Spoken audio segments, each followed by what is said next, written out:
Bonjour à tous et merci d'être là donc, pour ce panel intitulé Penser et faire la ville avec les citadins et les citadines. Je dis quelques mots en français et ensuite on va passer en anglais parce que nous, est sud-africain et donc on va se baser sur l'anglais. Si ensuite dans la phase questions vous voulez poser des questions en français ou en anglais, ce sera comme vous voulez et on peut s'occuper de traduire. Je dis on, Christelle, je t'embarque tout de suite dans cette aventure. So dear colleagues, dear students, I'm very pleased and honored to finally welcome today three of the most innovative and influential colleagues in their field of expertise to discuss African space and times, even if some of us are geographers, from the point of view of their inhabitants. And that is to say, from the point of view of those who imagine, practice, and produce these spaces and times on a daily basis. Far from the often generalizing or simplifying discourses that consider African cities solely in terms of their expansional growth or their supposedly lack of development, this panel intends to offer new perspective on and from African cities. Such an approach, however, implies re-examining the theories, concepts, but also the methodologies, a point I'm very keen on working on, methodologies that researchers interested in these cities and their inhabitants deploy to grasp them in their situatedness and that's English, sorry. And their ordinariness, thank you Jennifer Robinson for that, at various scales of space and time. While post-colonial theorists have emphasized the importance of moving beyond Western urban concepts and categories to properly understand the global South, we indeed still need to reflect on the means to achieve this goal. The oral, participatory, sensitive, or even artistic methodologies used by our guests and others in their own research can be seen as a response to this challenge, and that will be part of the question we will address today. So to discuss this issue and others, we have the pleasure to welcome Armelle Choplin, Christelle Olukoy, and Noor Nifta-Godin.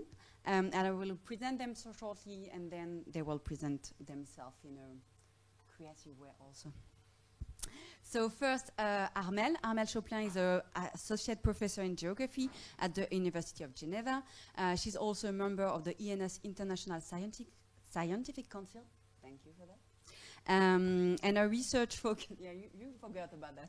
Next week you will remember. Her research focuses on urban planning, everyday life and globalization in Western African cities. In 2020, she published a book entitled Matière grise de l'urbain, la vie du ciment en Afrique. I will not even try to translate that. Oh, you have an English version. You will tell us about that. Which undertake to trace the journey of concrete from Accra to Lagos, from its manufacture to its material, economic, and symbolic meaning. But she will tell us a little bit more about that. Christelle Olukoy is no stranger to the ENS or the Department of Geography since she studied there a long time ago. Actually, it was 10 years ago, Christelle. No, okay, I won't tell that. We are very pleased to have you back today. She's currently doing a PhD in African Studies and Anthropology at Harvard University. Her research questions the construction of night times and night spaces in colonial and post-colonial Lagos and Johannesburg. Or we're not sure about Johannesburg, but her methodology is based on archive, ethnographic work, but also sound recording and image making. And we will see some of those today. Thank you for sharing. And Noor Nifta-Godin is a professor in history at the University of Witwatersrand in Johannesburg, South Africa. And we are delighted to receive you today for the first time, but I hope not the last time, in the ENS and in Paris. Noor is the director of the WITS History Workshop. He specializes in popular insurgent struggles, public history, youth politics, and local history. He has recently been instrumental in the establishment of a new archival hub at the university, at WITS University, which aims at constituting an independent archive center in South Africa. So that's for the presentation. to respect the idea of the conference, which is based on conversation, the panel will be organized in 2 phases. First, the exchange structure around 3 main questions that I will ask. And I know it's not the classical way of doing intervention, so thank you for agreeing to do that, especially with my weird question. And then we will open the discussion to the floor and trying to have at least half an hour for discussion. So first question. So the first question is a difficult one, but thank you for agreeing to do that. If you were an African city, which one would you be, Armelle? Okay, thank you, Pauline. First, thank you for your invitation. I'm very pleased to be with you today. And unfortunately, Pauline, I will not answer your question because for me it's quite difficult and challenging, and I don't want to essentialize an African city or to just say that I was fascinated by the city where I lived or something like this. So first of all, when I saw your question, I immediately thought to this web series. I don't know if you know it, An African City, and I encourage you to look at this city, at this web series. Not maybe because it is the best one of the series, I could recommend others right now, but because it's very interesting. It's another vision of the city. It could be called, for me, I called it Sex and the City, Sex and the African City, because it's based on Sex and the City, but an African version with return is repat, coming from America, England, and trying to live in Accra, so that this African city in reality is Accra. And for many people, African cities are also like this. I mean, not only the slums, but also these kind of cities with skyscrapers. But I was just thinking that I'm not working and I do not carry out research on that kind of city. That's the reason I had this other picture, which is a picture from Nouakchott, capital city of Mauritania, where I did my PhD several years ago now. And I just realized that I work on mostly insignificant city. So maybe you can just pass. Of course, we all know the word of Jennifer Robinson about cities off the map, but there are in Africa cities that are more off the map than others. And of course, you work on Lagos or Johannesburg, but I did my research mainly on Sahelian cities, small Saharan cities, so the cities that nobody knows, people do not, it's very difficult, for example, for people to mention Nouakchott or something like this. So, but for me, in my research, what I found very interesting is to produce knowledge and meaning and also significance from these insignificant cities, secondary cities, the cities that are the invisible cities for the majority, as Mathieu Higers wrote it several years ago. So yes, for me, I would say that maybe not the city I would like to be, but the one I would like to work on are the insignificant cities. And maybe just to go ahead, during the last 5 years, I had the opportunity to, 3 years ago, I had the opportunity to live during 3 years in Cotonou, in Benin. And for me, it was very interesting to look at how the mega city region, the most important urban region in Africa, was under construction. So I look at what we call the West African urban corridor from Lagos to Abidjan, or we can also say this in this section, Accra and from Accra to Lagos, Ibadan. And for me, maybe we don't need to work on city or African city, but maybe on urban forms, because what is interesting for me and what was very fascinating, it was not Lagos or maybe Cotonou or the downtown of Accra, but all these interstices between all these cities. Who regulate them? Who owns the land? Because here we've got like more than 35 million inhabitants right now, and we said that in 10 years we will have 50 million inhabitants. So that's what is currently what I am looking at, because I think it's very important and maybe the most important to look at. So thank you. Thank you, Armelle. Christelle, how will you play with my question? So same as Armelle, I won't answer it. But because you said it was also a way to like introduce who we are.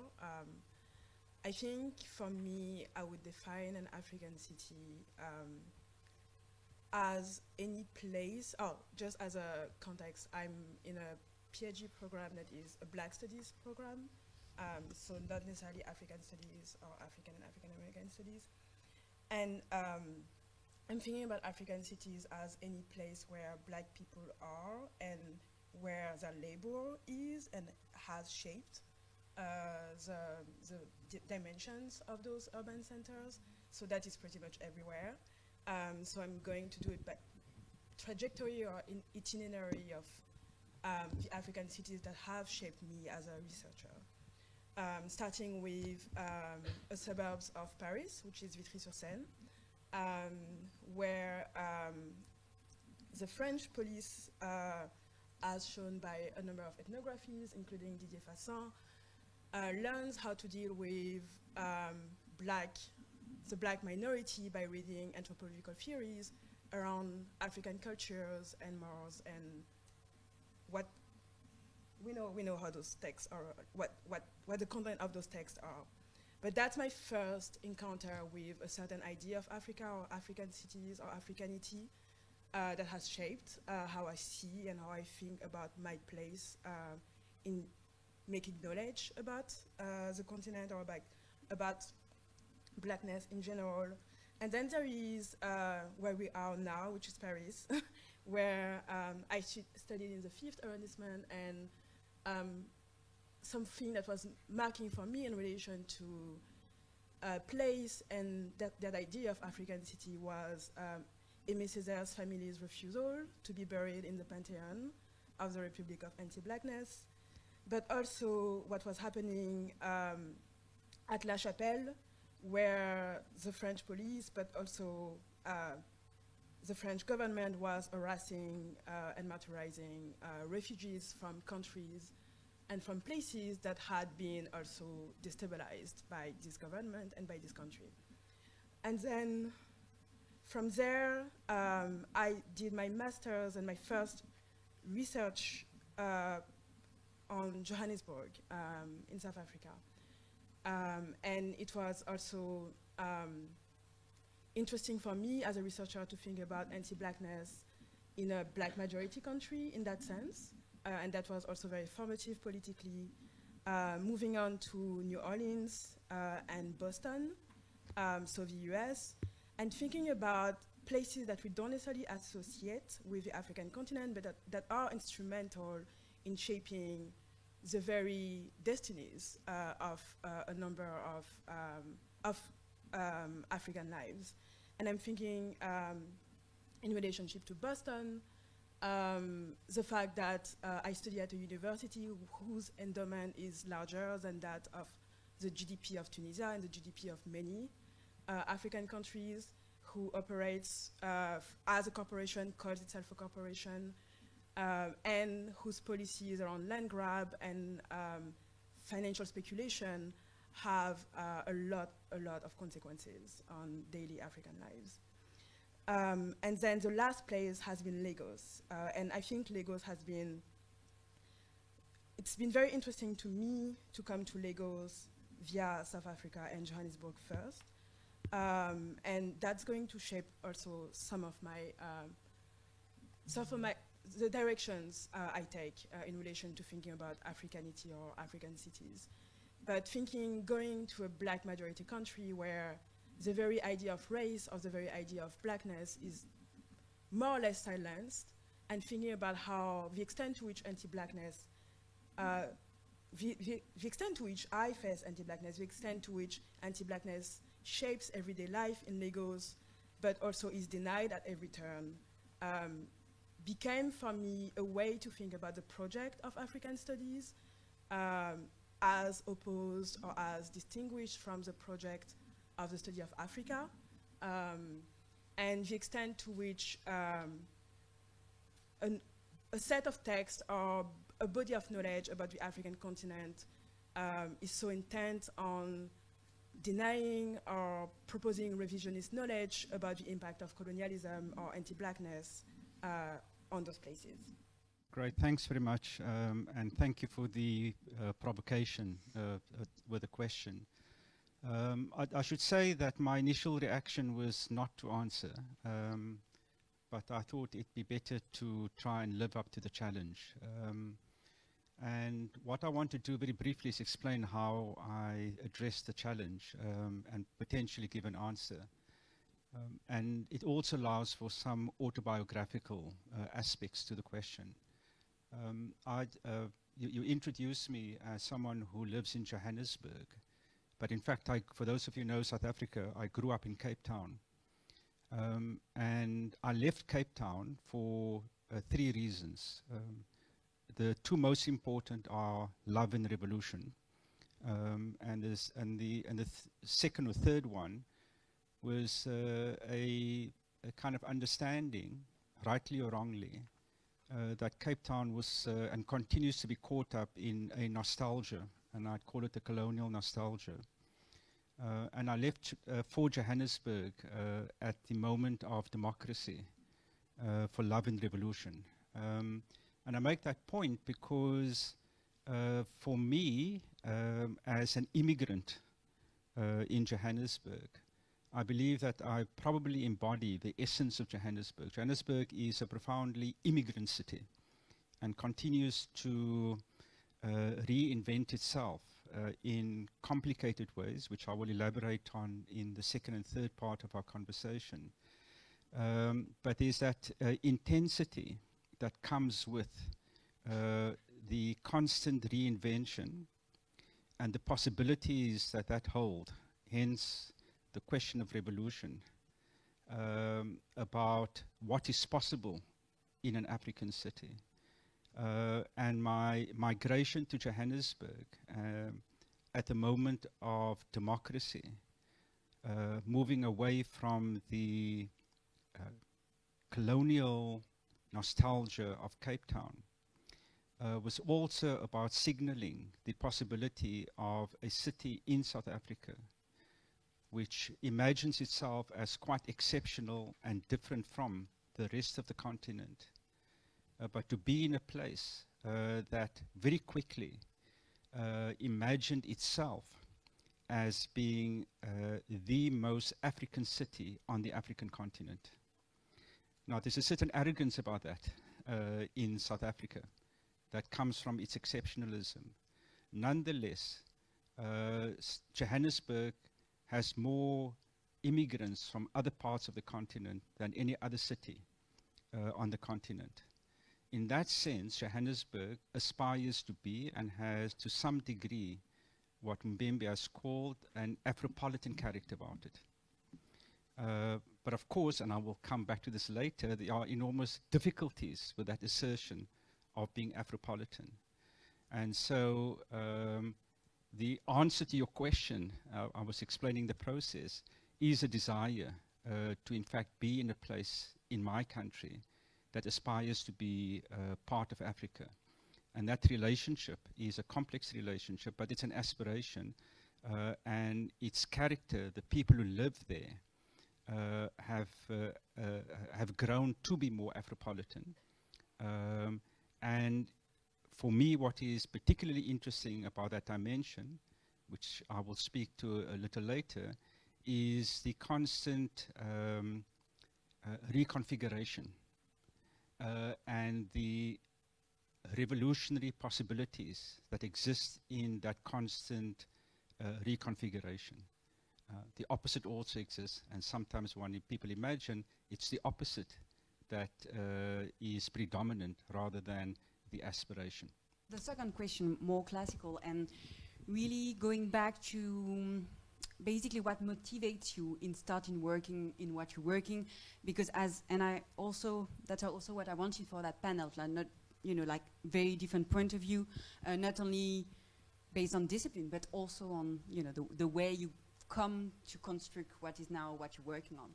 So the question is, what stimulates your interest in working in African cities and their inhabitants? Yes. Well, right now I live in Geneva in Switzerland, and it's considered as one of the 10 best cities in the world to live in because of the environment and everything. And it's just one of the most boring cities I have ever lived in. And maybe I don't want to essentialize again, but maybe what is interesting in cities in the African continent is how they are made every day by the inhabitants, which is one of the major actor, and for me that's one of the interests. So I was quite fascinated by the urban materiality of the African cities, and that's the reason after we read a lot during the last 3 or 4 decades about immateriality, especially in West Africa, in African cities. And for me, it was very interesting to go back to the materiality. So I decided when I arrived in Cotonou in 2016 to work on urban materiality and to look at this West African urban corridor through concrete and cement. So that's because it was an evidence, it was everywhere, it was pervasive. So I wrote this book in French, and for me that's very important to get the book in French and in English, and it's in open access for the French version. And I didn't write the book for the French student, but for the African Francophone students to open the discussion with them. And now it will be published right now in English as the title is Concrete City.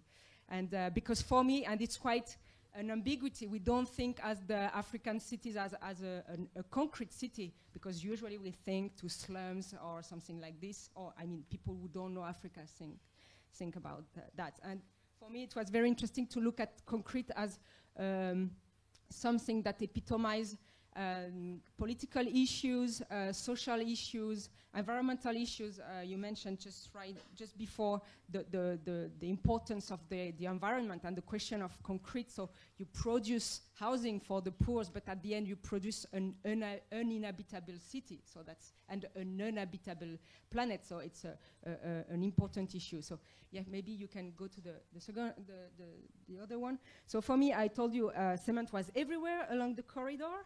You can buy a bag of cement at any hour of day and night, so it's something that was very evident. It's also a key indicator for economy. People write the price of the ton of cement every day with chalk in front of the shops. So, and people discuss about the fluctuation, like the local stock exchange of cement.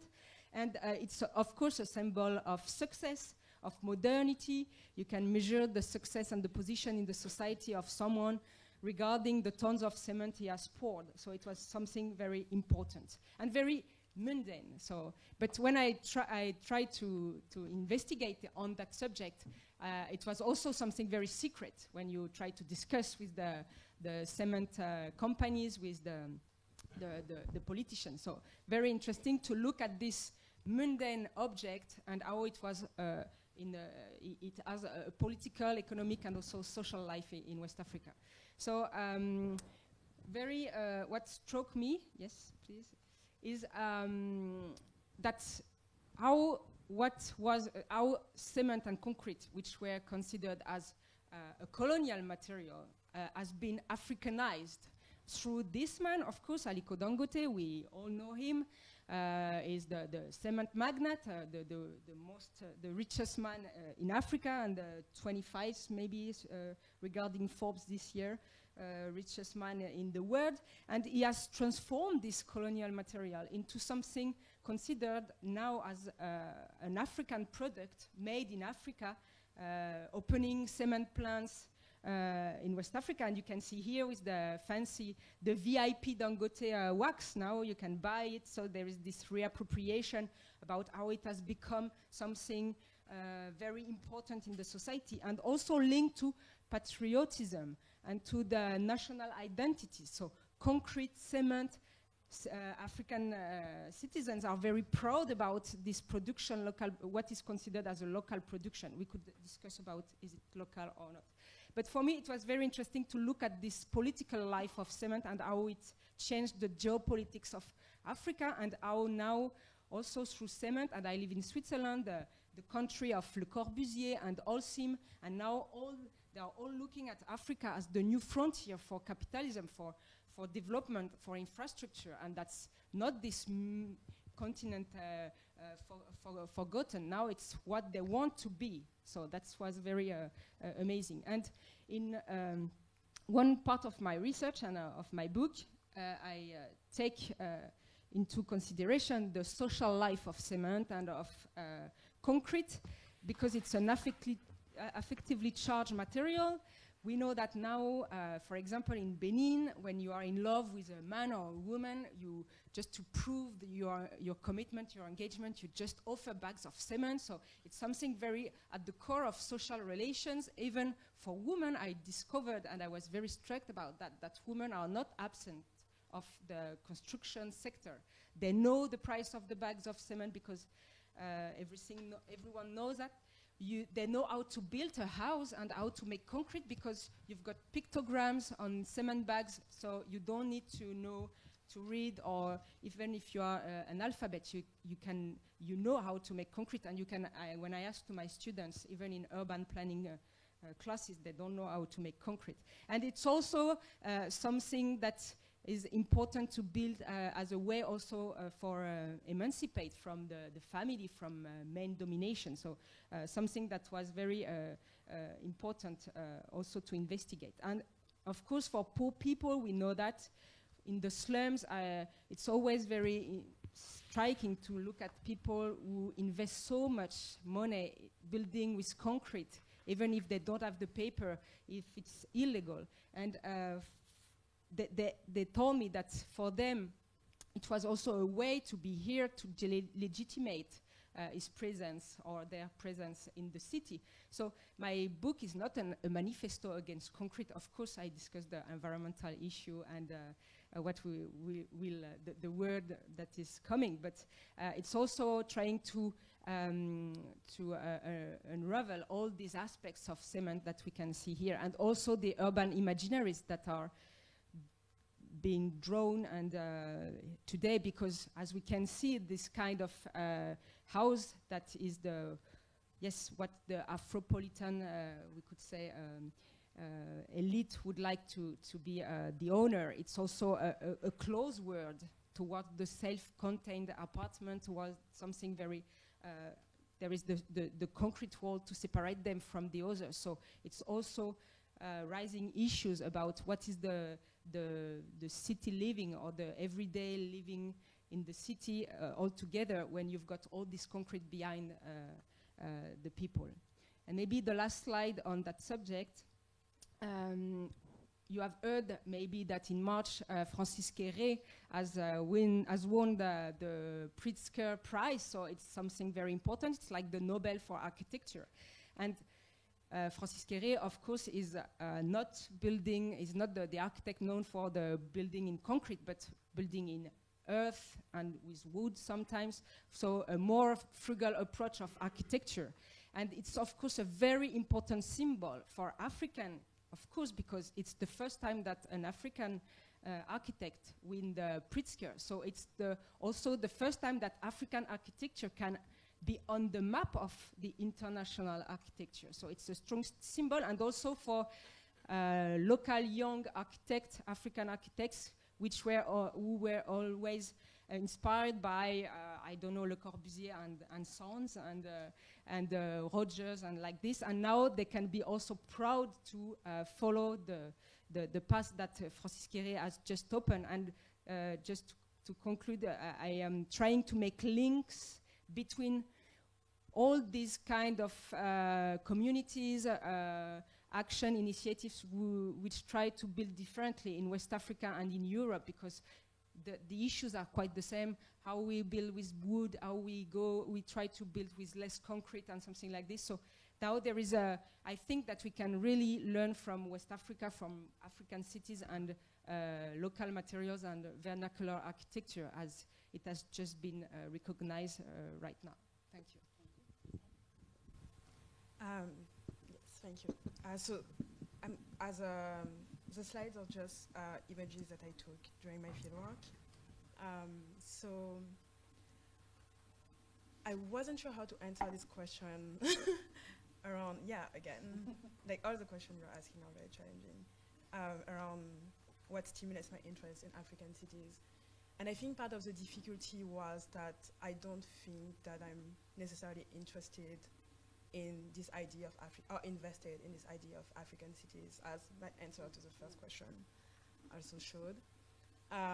In that very narrow sense of like cities based on the cities that are situated on the African continent, and oftentimes it's often imagined as Black African cities also. So there's all this like racialized imaginary around this idea of Africanity. But I think what was interesting me, looking at Johannesburg and looking at Lagos, but also thinking about looking at Salvador de Bahia and being very much influenced by literature made on cities all over the world, was that question of shared structural material conditions.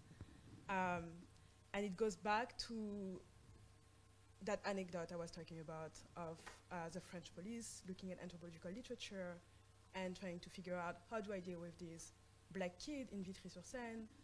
I need to look at this theory about the African continent. And the way, one of the starting points, and multiple origin stories for what interests me in terms of nightlife in Lagos. But one of the things that was interesting to me was thinking about lantern laws. And the lantern laws are a set of laws that are found all over the British Empire, which basically proclaim parts of the cities after a certain time. It's basically a curfew, but more than a curfew, it requires that Black Africans carry lanterns and lamps when navigating the city at night. And this requirement to be illuminated at night, to be visible in some sense. And those laws are found in New York. Simone Brown in Dark Matters studies them in New York. They are found all over, again, the British Empire. And I was interested in tracing the materiality of those circulations and those set of conditions, and thinking about how come nighttime in particular and that temporality becomes this intense time space of criminalization and exposure to state violence and to colonial violence in general. One example of that in a US context is that notion of sundown cities. But in the context of Lagos, and in the context of Johannesburg, there's this whole history of past. But in the context of Lagos in particular, I was interested in how you had this very messy overlap of so many different jurisdictions for those lantern laws. So multiple different townships would declare lantern laws at different times. One place would be 9 p.m., another place would be, I don't know, 8 p.m.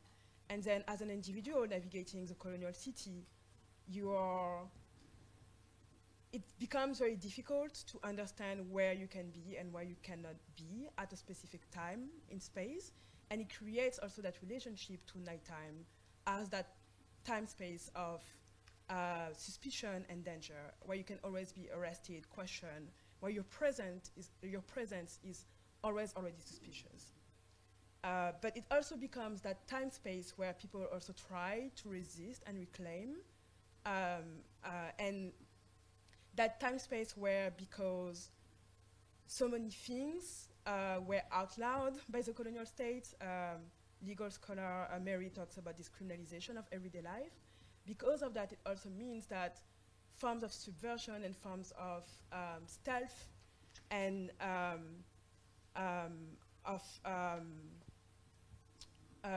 forms of living also depend a lot on a kind of underground economy that is very much dependent on nighttime and nightlife.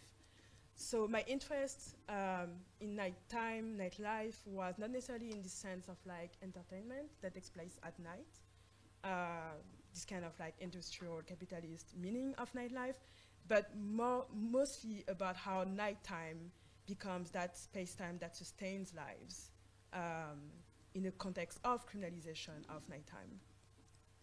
So elements that were interesting for me, being during the pandemic in Lagos during the entirety of 2020-2021 until last January, was witnessing how different cities all over the world responded differently to that pandemic, and how a significant number of African cities had as a first ingrained reflex that kind of what I named the criminalization of the night. So curfews, interdictions, closure of nightclubs, etc. So you have this really interesting situation where churches and schools can operate in the middle of the pandemic, but nightclubs no. And then you have this popular discourse around it, which is this a nocturnal virus? Like, what's happening? Why this obsession with the night? And I think it's interesting to think about that, about nighttime as this space-time that crystallizes a lot of anxieties and a lot of desires as well from authorities, from government, and to think about the afterlives of that. Because then what was striking for me, being there during the pandemic, but also having done extensive fieldwork before that, was to realize the extent to which there is this exceptional time space of the pandemic, but then it's pretty much more of the same. Because even before the pandemic, nighttime is already this very intense criminalized space. The curfew comes to officialize policing practices that were already in effect before the pandemic. And even after the pandemic it's not over, but the public discourse has kind of shifted, at least in Lagos around the pandemic. Even when that public discourse shifts and is not as much focused on COVID, the criminalization of the night remains. So the obligation of wearing masks, the closure of churches, of schools, the interruption of public space, public life, kind of all of that disappears, but the curfew remains. Pushed back later and later, but still remains. So thinking about that, and that's something that happens in Lagos, but that happens in a lot of different cities, and thinking about how all those like very intensely mediatized cases of public police brutality at night were mostly linked to those curfews in Lagos, in Nairobi, but also in many other cities around the world. Yeah, great, thanks again. So as with your initial question, I found this also challenging because there's a kind of straightforward answer, and as usual, the more complex answers. I'd say the fairly straightforward answer is that I live in Johannesburg. And that does generate an interest for me in my daily life. I should just say, almost as a disclaimer, that I do research in many urban areas in South Africa. And I have done work in Cairo and Nairobi. So although Johannesburg is my primary interest, I in fact have a broader interest in other African cities.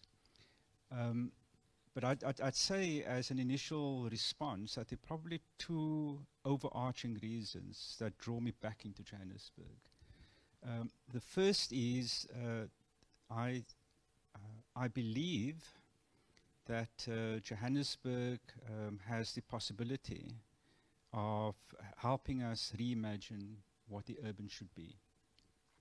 And I mean by that for people who live in Johannesburg and potentially people who do research about Johannesburg. I am based at the university, so I'm an academic. But if you were to ask me to define myself, I would say that I am someone who is very active in what is today called social justice politics. But I regard myself, or people regard me, as being on the far left of social justice politics. So political activism and academia are for me critically important. And in fact, it's the intersection of those that draw me back into Johannesburg. And secondly, because of the kind of research that I do, that requires immersive research, being constantly present, and using the research that I do with other people to think about Johannesburg, not only its history, but its present and the possibilities of its futures, requires being present both as a researcher and as an activist. Now that, of course, does not exclude doing work elsewhere, but I find for me, and other people will have different answers to this, it much better and more effective to do most of my research in Johannesburg. Johannesburg, as I said in my first response, is a city of immigrants, and under colonialism and apartheid, black people were formally denied the right to be in Johannesburg. And therefore the idea of, and the politics that come from the right to the city is crucially important. So a lot of my research, at least the historical research, has been to try and understand the politics that emanate from claims that people make about the right to the city. And the way that that has affected people, and I mean by, when I say people, of course I mean generally, but more particularly poor black working class people, imagination and politics about their right to the city and the claims that they can make to the city. That's only one frame, but it also impacts on the present. Because Johannesburg, as I said earlier, and I think perhaps many of you will know, experiences constant waves of migration and immigration. And that does generate the question of who has a right to be in Johannesburg, with parallels, I'm afraid to say, with the colonial and apartheid period. And for me, in particular, the way that poor people on the periphery experience both a sense of belonging and exclusion is a question that animates my research and the politics that derive from that. And Johannesburg has been well known for producing political dissent and of producing contentious movements. And I am particularly interested, historically and in the present, in squatter movements and how those squatter movements have affected challenges to power and at different times reconfigured the city, both spatially, socially, and politically. And in that sense, Johannesburg is an important site for the kind of questions that animate my research. And then, you know, Johannesburg occupies a critically important position in South Africa. Johannesburg is a very young city. It was the modern Johannesburg was founded in 1886. So in global terms, and even in African terms, it's a very young city. But Johannesburg is always in a hurry to be somewhere else, right? It is constantly rushing to move away from its present to be something else. And that intensity, the speed of development, makes it very difficult to grasp what Johannesburg is. And many people have attempted to attach one particular adjective to Johannesburg. It's anxious, it is precarious, right? It is entangled, it is dangerous, right? It is the mining capital of the country and, you know, of the Southern African region, etc., etc. And I think that all of these definitions do shed important light on Johannesburg. But the fact that, in my mind anyway, and again I think many people will disagree, none of those adjectives have in fact gained any long-term traction. Scholars move on all the time to try and define Johannesburg because I think it is so difficult to define. It doesn't stand still long enough to be able to comprehend the various dimensions of the city. And of course, that's, you know, that is what makes research about Johannesburg very interesting. and complex. And it's really another reason why I'm constantly attracted. I get pulled back into Johannesburg.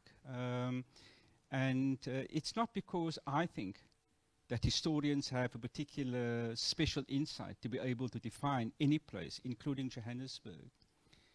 But I do think that there are two issues that further inform my research related to this. The first is that a lot of the contemporary research with enormous insights often have bear very little relation to the history of Johannesburg.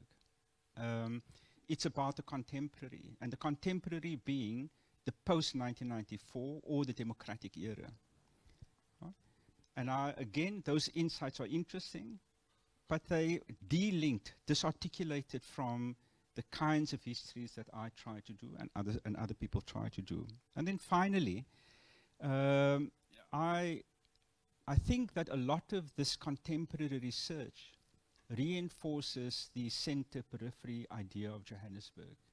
So much, when people talk about Johannesburg and they write about Johannesburg, even the most insightful scholars, in fact, talk about the center of Johannesburg, the historical white center of Johannesburg. Right? And if the majority of Johannesburgers live outside the center of Johannesburg. And in my mind, it's critically important to center that periphery in order to generate different knowledges about the city. So when people refer to Johannesburg as an Afropolitan city, the reference, in fact, is the center of Johannesburg and its immediate suburbs. It does not refer to Soweto. It does not refer to the areas that are extended beyond Soweto and are now informal residential areas. It doesn't refer to Alexandra. Right? It refers to Yeoville, Berea. These are suburbs around Johannesburg. And that's very interesting. And that's an important explanation to give, but it's not about Johannesburg. Because the majority of people don't live there. They live elsewhere. They live in, and I'm deliberately using the center periphery in order to make the argument, which I will elaborate on when I answer the next question, about how one centers that periphery in one's analysis historically.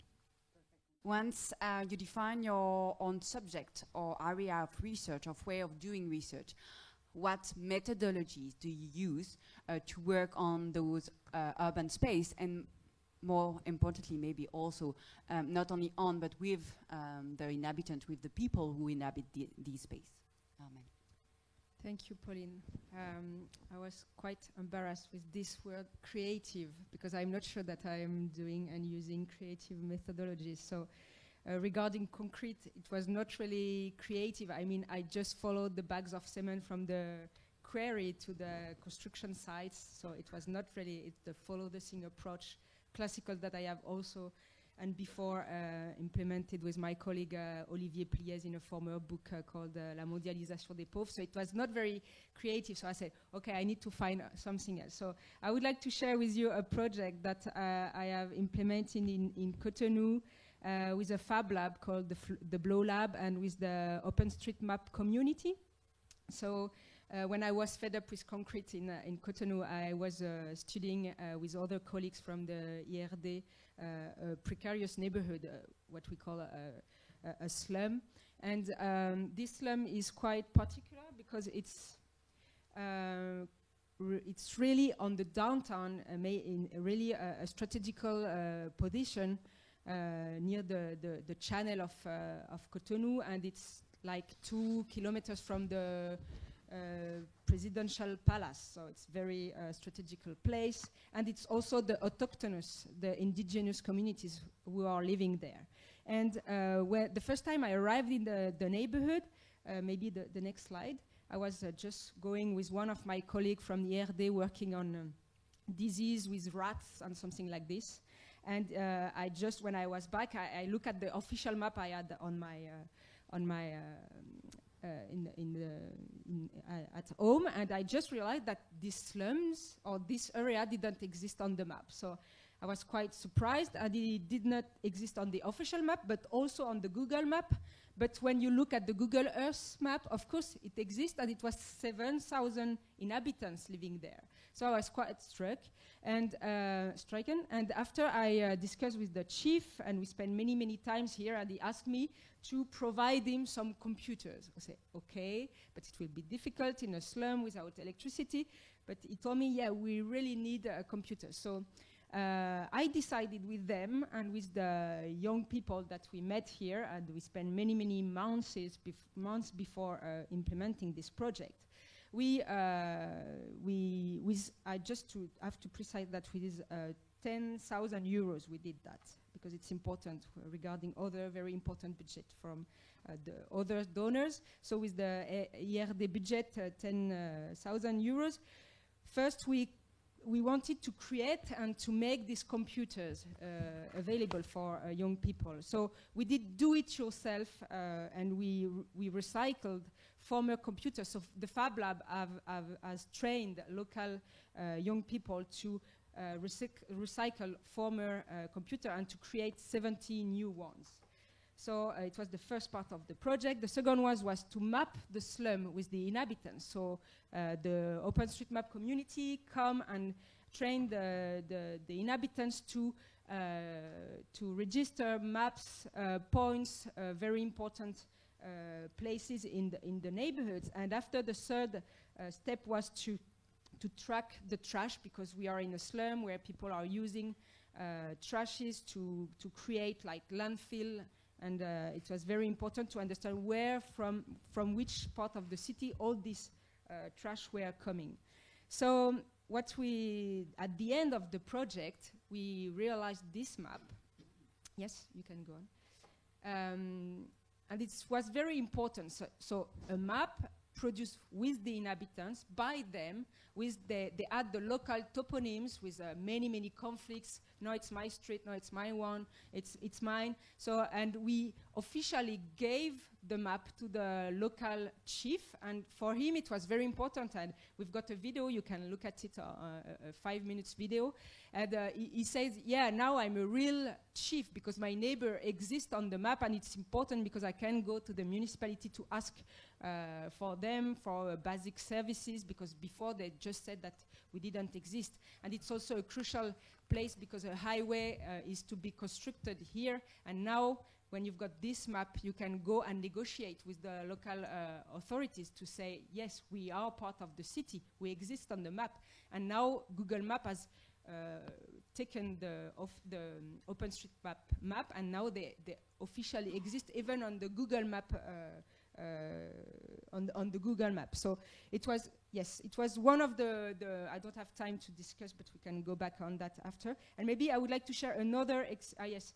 After I decided to map and to census all the Fab Labs, because I saw it was a very good opportunity to look at how people and inhabitants produce their own data. And it was also something very important with this open access community, which are very active in West Africa. And maybe the last slide. With my colleague Ricardo Chavolella, we also have done an exhibition in Cotonou, and it was for me maybe my most important achievement, because 20,000 people from Cotonou and from Benin have visited this exhibition. And what we have done, we have just tried with the inhabitants to rewrite the history of Cotonou, because the history of Cotonou in the book for the school just starts when the French people with the colonization. So people say that before there is nothing. And we have produced this time lapse. You can go on the next one, just showing how it was before the French colonization, how it was, and all that, the aspect that was completely neglected by the official also, because for people in Benin, the historical city is Porto Novo, is not Cotonou. So we have done this exhibition, and also it's on open access. We've got the book of the exhibition that you can upload very easily. So thank you. Thank you, and sorry for the time, but I just want the public to be able to. Maybe going back to the picture, Christelle, you can also tell us more about how you start working with sound and images. So I will talk primarily about sound and diaries. So I started working with what everyone in the literature calls working methodologies, so like trying to use movement and working as a way to elicit more embodied and affective reactions to the built environment. When working in Johannesburg around that question of this kind of very like this block idea of like nighttime in Johannesburg as being just dangerous and nothing else, and trying to have yes, like a diverse set of experiences and relationship to nighttime, primarily in sorry, you put Yeovil in my mind, in Jeepiston and in Maboneng, and thinking about also gentrification in relation to that. So when I moved my fieldwork to Lagos, I was interested in incorporating sound in that relationship to like a more embodied approach. And the reason why was to think about nighttime as like studying the night, not necessarily as we would study the day, and thinking about also bringing other senses and just a visual sense in relationship to the built environment. So I did a lot of collaborative sound work with participants, which was mostly, so that it was mostly me lending equipment to record sound and working very close to where the participants were living. So it was either the street in which they live. So just to give a bit of context on how the nocturnal space is organized at night in Lagos, there is this closure of a lot of residential streets at night. So it was just much more practical to focus on the street where someone's compound or apartment is situated. Or otherwise, we would also go to the nearest biggest street. So the recording was collaborative, and it was me asking a lot of questions about the kind of sound someone was perceiving, what they were interested in, what sounds they perceived as legitimate or illegitimate, because there was also a lot of debate at the time around noise pollution. But then I made also compositions based off that, and in which it was mostly me, and who are going to be part of an installation where I have those sonic compositions, but I also have short films, experimental short films that I made in Lagos as well. And all of those sound works were compensated.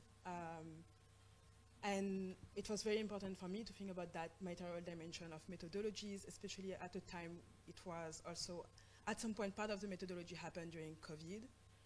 So what happened, sound was also this way of doing socially distanced work, because people could record from their homes what sounds they were noticing at night in the evenings, and send them to me as part of the Nocturnal Diaries. So I moved to the Nocturnal Diaries, which were always already a part of my methodology, because I was really interested in thinking about biography and a sense of self and time based off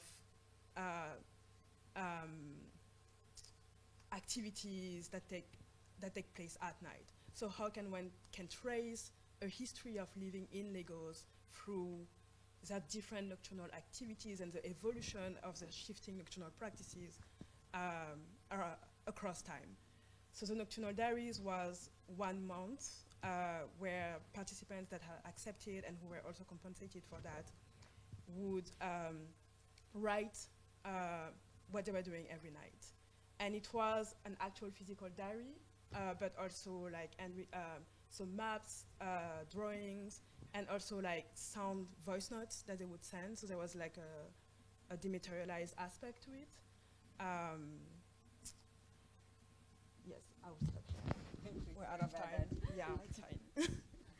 Yeah, great, thanks.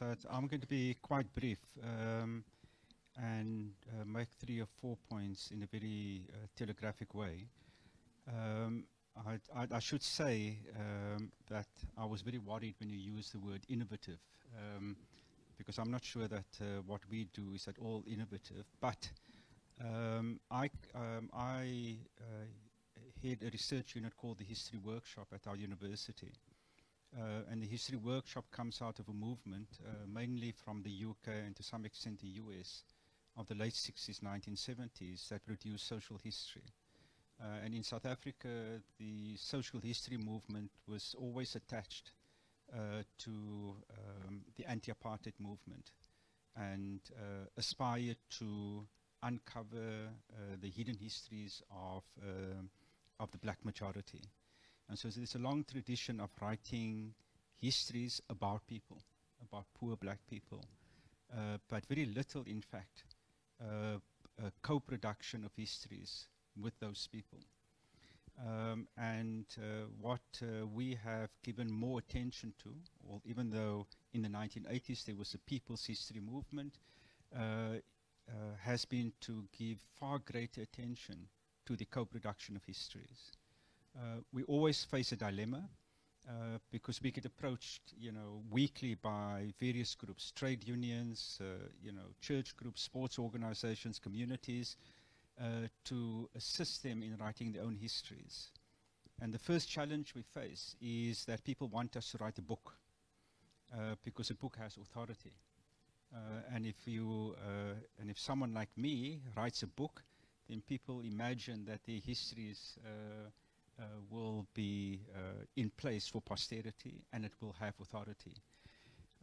Now, of course, what we try to do is, in fact, say that that shouldn't be the case, that we should think about doing different kinds of histories.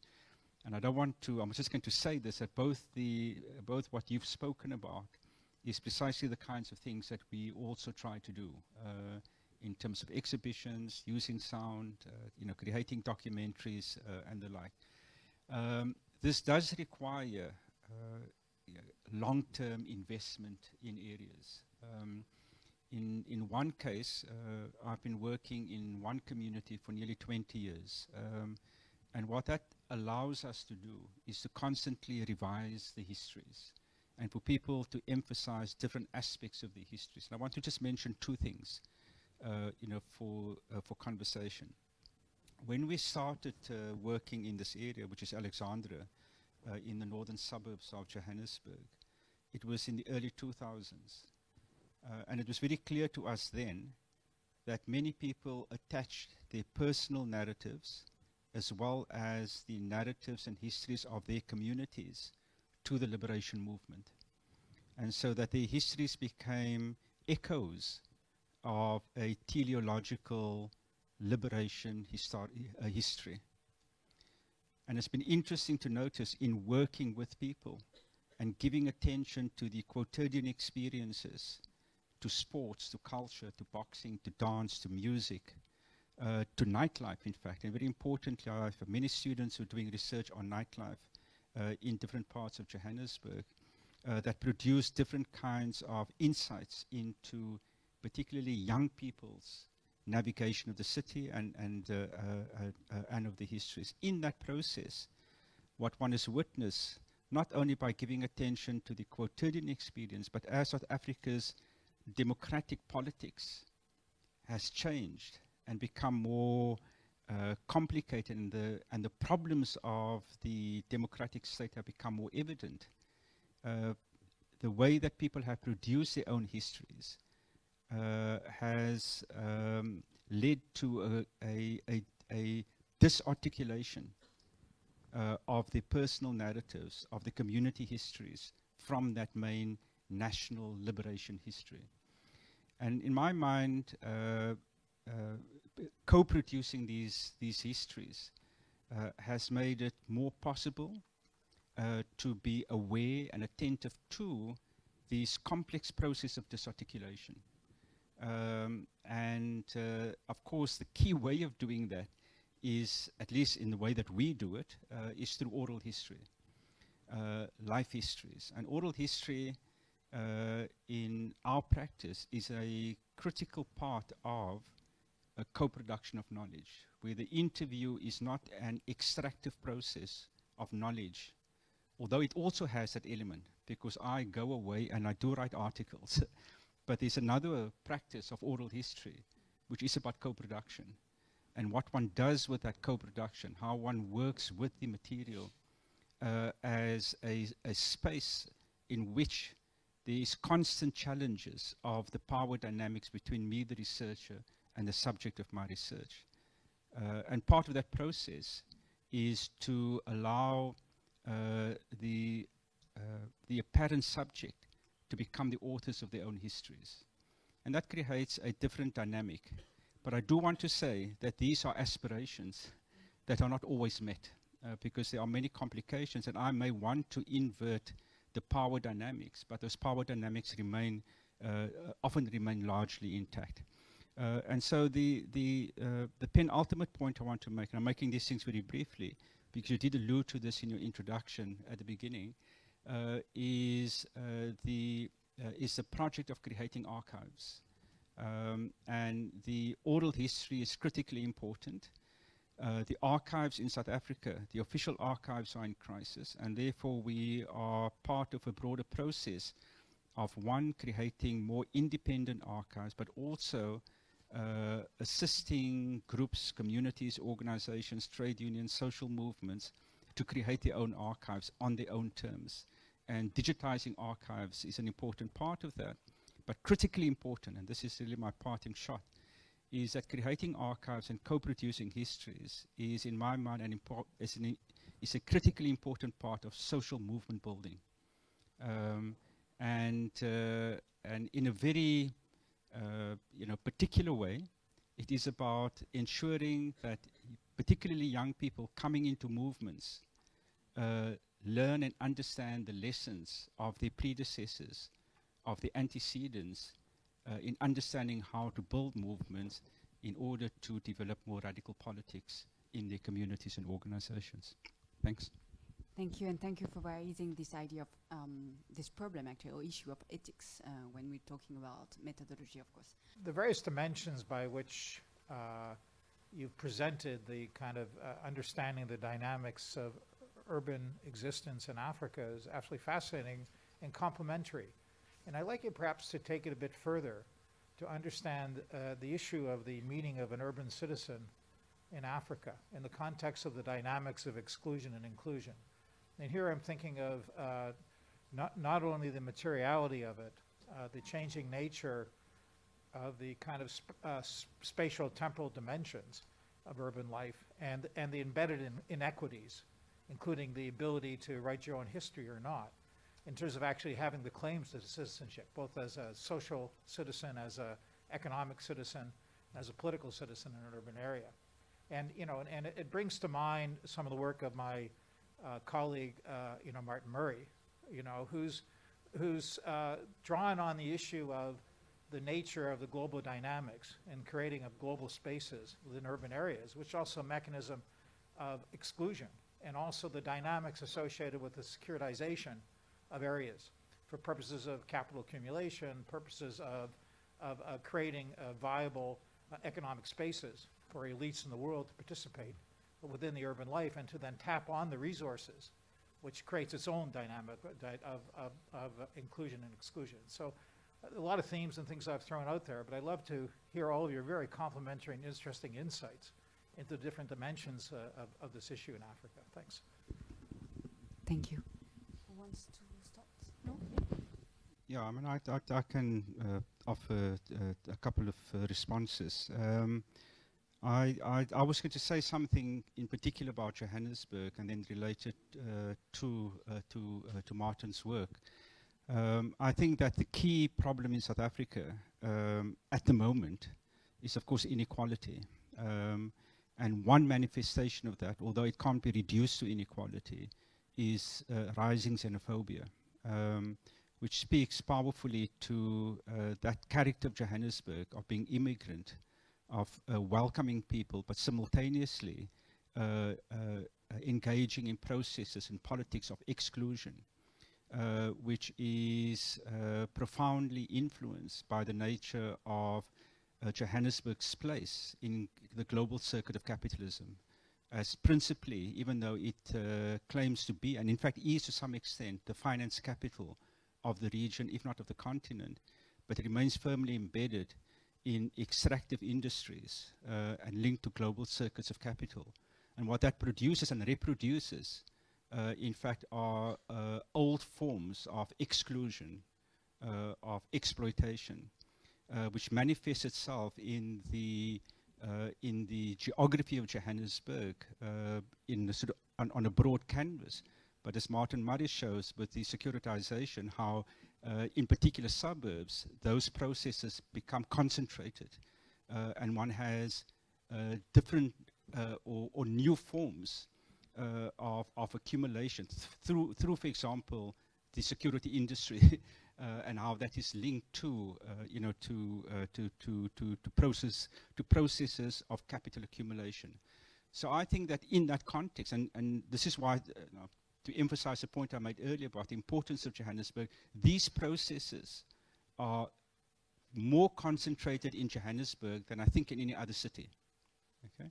And of course, there are peculiar dimensions to that in Johannesburg.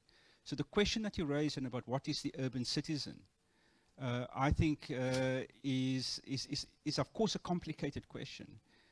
My response, and please take this just as a kind of general response, right? I think is a citizenship that we still have to fight for. I don't think it exists. I think it is so segregated in both race, class, and gender terms that the question for me is, what kind of urban citizen do we want? And that for me is a citizen that fights against the underlying conditions that give rise to the inequities in our city.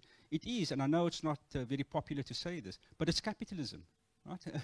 And unless you struggle against that and recognize that the city is the concentration of all the wrongs of capitalism, then I think we get it wrong.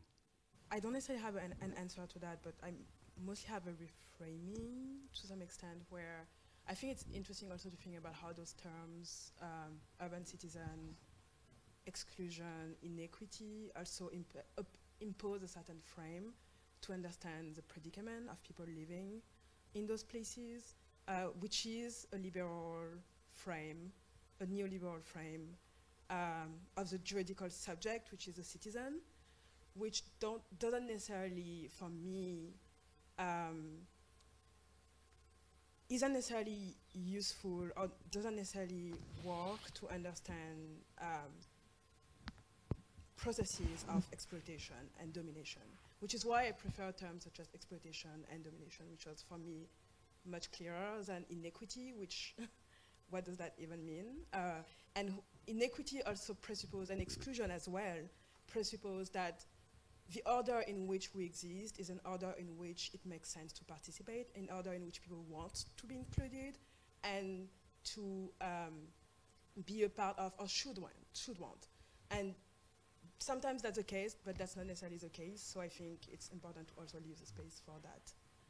I had a second thought, but I forgot. Oh yes, and thinking about also that notion of the commons in African cities and in urban space in general, for me, is also useful reframing away from that notion, individualizing notion of citizenship.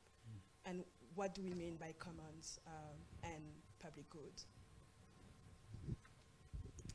Yes, thank you for your very interesting question. That's the reason I focused on concrete, because the concrete city that I described is the same type built by rich people, but also very poor people, and rich and poor people have to deal with concrete. So for me, it was very interesting also to look at this material to understand process of exclusion and also of capitalism, to understand the new stage of capitalism, because the concrete city is also an avatar of this capitalism, which is arriving in Africa with its own particularity. It's not only the reproduction of Dubai or Shanghai or something like this, there is also African particularity. And for me, what is interesting now is to, and what I try to do is to follow the flows of concrete to understand the flows of capital, because capital now is anchored in concrete, even if the capitalists and what as they call them, the Afri-capitalists, they invest in urban buildings in built environment, which was not really the case before. So it's also that I'm looking at in order also to understand all the forms of exclusion of people who don't have the concrete houses. Merci.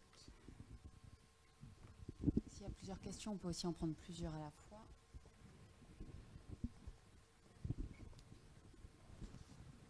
Thank you so much for your presentation. My name is Paul Murphy. I guess I introduced myself. I work for open science journal and book publisher called this Éditions Bien Commun. And I'm interested, the link between invisible cities, the anthropology of the night, and the digitization of the social history to sort of build inertia.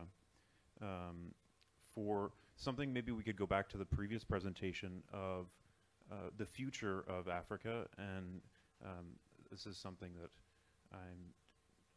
I like to take of thinking of not bringing youth to the table, but youth being the table of any conversation. And having been a practitioner in youth participatory action research, I'm just curious how you guys look at the enormous potential, but the huge challenge of these digital nomads. They have a tremendous knowledge of creating content, and I guess reimagining a future that doesn't have any link to the past. So I don't know, I'd just like to hear some of your thoughts. I guess I wouldn't even know how to answer that, I'm sorry.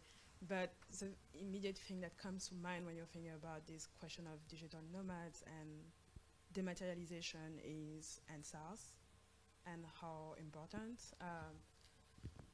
social media, Twitter, Clubhouse, etc. were in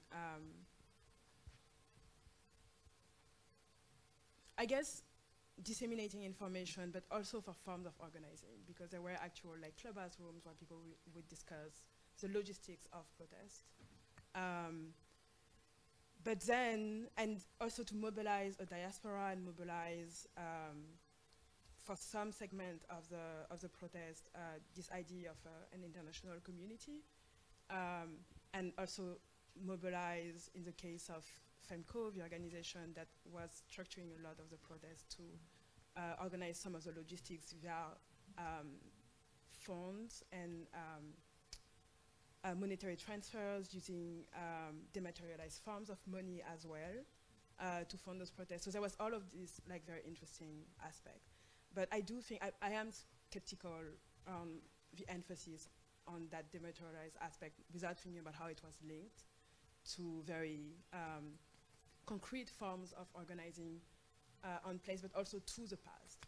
And the reason why I insist on that link to the past is part of an aspect of ENS-PSL that hasn't been talked about much is how much it was also built on a kind of structural amnesia around social organizing and social movements in Africa, which is what you were mentioning.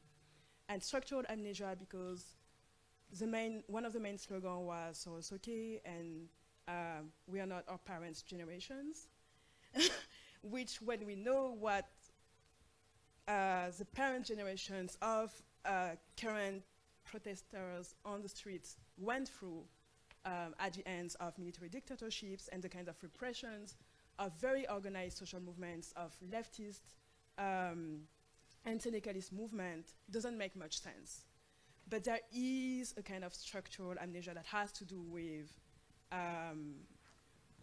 the fact that history has been removed from curriculums also in Nigeria. That kind of creates those social movements without past.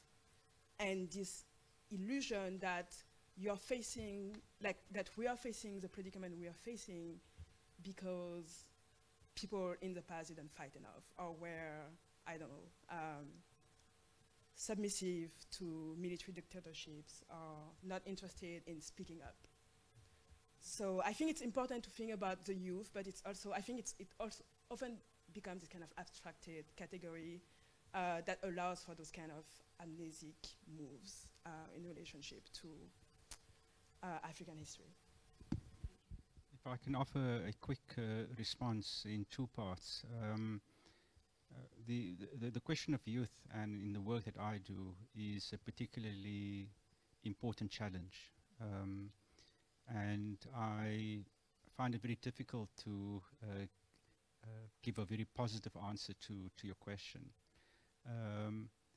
The first thing that sprang to mind when you asked your question was an inflection moment in South Africa in the last few years that raised the possibility of young people becoming more involved in the production of their own histories, both in the present and histories of young black people a generation ago.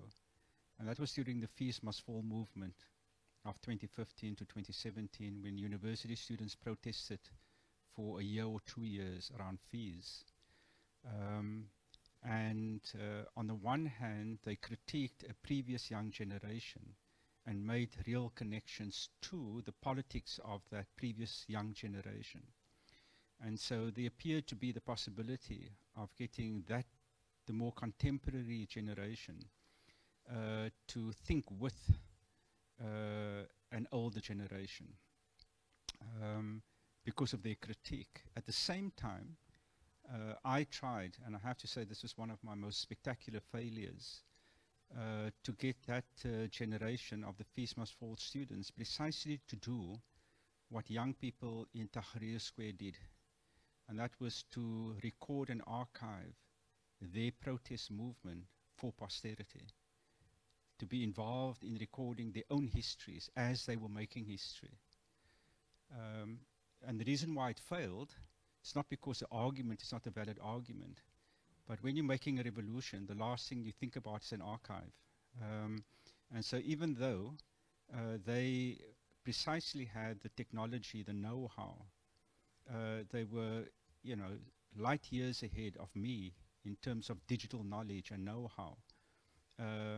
But unlike me, were not interested in thinking archivally at that moment. And when the moment passed, they moved on to something else. So the interesting, I think your question is fundamentally important. And all I'm doing is saying we try constantly, but we're also up against, I think, quite important challenges. Yes, maybe about digitalization, because I mentioned the makers and the Fab Labs. And of course, it's very interesting, very innovative. But the other side of the coin is that sometimes it's also seen as, or they are instrumentalized by the local authorities, saying that, you just put 5 guys together, you give them a smartphone, and they will create an app, and they will collect all the garbage of the city. So it's also a way to depoliticize some very important issue, and especially basic needs and basic services. So of course we had to be clear that it's a tool. It's not it cannot be seen as a solution. And yes, of course, for the archives, it's the same. We have seen I have observed in West Africa, also co-producing this knowledge with these inhabitants, rewriting the history of Cotonou was very interesting. And there is a huge movement and a huge claim from young people, maybe linked also to slavery and new, the reactivation of new imaginaries also linked to slavery, especially in Francophone Africa, because maybe in Ghana, people are used to see Afro-descendant coming to combat. In Francophone Africa, it is changing a lot, and there is a claim for creating this archive, so very interesting. Thank you. Maybe one short last one. Laetitia? Sorry, I have the mic, but should I? Oh, sorry. Okay. I'll just act very quickly so we can do maybe the two of us. So my question is on gender, actually, and how urban spaces in Africa contribute to produce certain distinct gendered subjectivity. So we can think about material culture and the production of cement and how it can produce feminities or masculinities, and also, well, the nightlife. And also because the squatter movement in Johannesburg was mentioned, so I was wondering if it was possible to think about it in gender terms. So thanks. Good afternoon, everyone, and thank you for your insightful presentations. My question is about, I think it's a bit transversal, and I'm interested in how you may confront this subject in your own research, even if they're really different.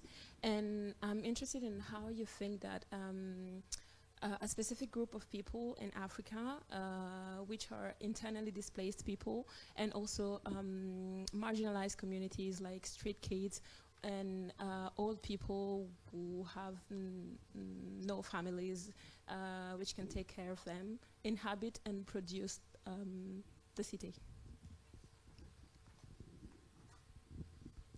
Want to answer that? Christelle, you Yeah. want to start? Thank you so much for that, because this is also part of my reluctance to use that idea of citizenship, and it brings me back to ENS-PSL and how the fight has often been described in very national terms, and this idea of citizenship and being Nigerian and what someone is owed as a Nigerian, and seeing in the protests a significant number of people who are not Nigerians, who are citizens, who are not citizens, who are migrants from a number of West African countries, who are also protesting because often are at the front lines of police violence and police brutality. And I'm thinking in particular around sex workers from Ivory Coast and from a number of other countries that were also protesting during the ENS-PSL protest. And because part of those forms of policing at night that I'm researching, part of the characteristic is that they also target specific demographics more intensely. And I'm thinking about women in particular, and that category, that very fluid category of the prostitute that comes to criminalize any black woman out at night in specific neighborhoods can be arrested on that basis. But also sex workers, but also low-income workers. And part of what leads to a movement like ENS-PSL, part of the genealogy of that is the extension to middle and upper classes of those modes of policing, the generalization of those modes of policing to an entire population, and the realization that your wealth, your whatever, your status, your education does not protect you from SARS, does not protect you from all the other paramilitary organizations operating at night in Nigerian cities, because it wasn't just SARS.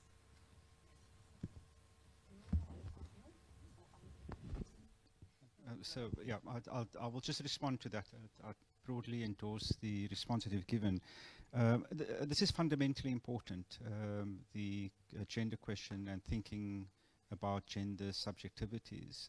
And in relation to the squatter movement, which reflects the broader history in South Africa, it's been overwhelmingly androcentric histories. Even though the squatter movements that I've worked on in the mid-20th century, and it's still the case now, are almost overwhelmingly movements of women. But the leaders tend to be men, and the research tends to emphasize their role. And what has happened in the last, I'd say 10, 15 years, if not more, is that particularly feminist scholars have shone a very critical light on that androcentric historiography, and has correctly forced scholars to think through the consequences of accepting that kind of framing. So there are more histories coming out that emphasize the role of women, not simply by placing women in those movements, but in fact using feminist approaches to rethink those movements from the bottom up, as it were, and placing questions about the politics, the gendered politics in those movements. So yes, they're squatter movements, but if one has a gendered approach to it, they're more than just squatter movements, particularly when one looks at the demands and the nature of organizations, the kind of informal organizations that underpinned those movements. Yeah, thanks. Yes, regarding the gender issue, I was contacted maybe 6 months ago by 2 scholars from the United States because they wanted to make an handbook on gender and the city in Africa. And they asked me a paper about women in building sector, and I said, wow, that's great. And at the end, I couldn't write this paper because there is not enough research on that topic, not because women are absent, because rethinking about that, they are really here. Some of them import tiles, others are drawing their own plots and houses, and others are transporting sand and something like this. But I think that it's a real issue that could be investigated to give places for women, because they are already there, but we don't look at them, and it could be a very interesting field. So if some of you want to join me, I would be happy to work on that with other people, of course. So thank you. So we have perspective now to work on and still work on. I just now have to thank all of you. Thank you for your insightful answers and questions also. And we will just take 5-minute break to install the video, and don't leave, because now we will see Trouble Sleep made by Alain Cassanda, and he is with us, so we can also discuss the film with him. Thank you very much, and see you in 5.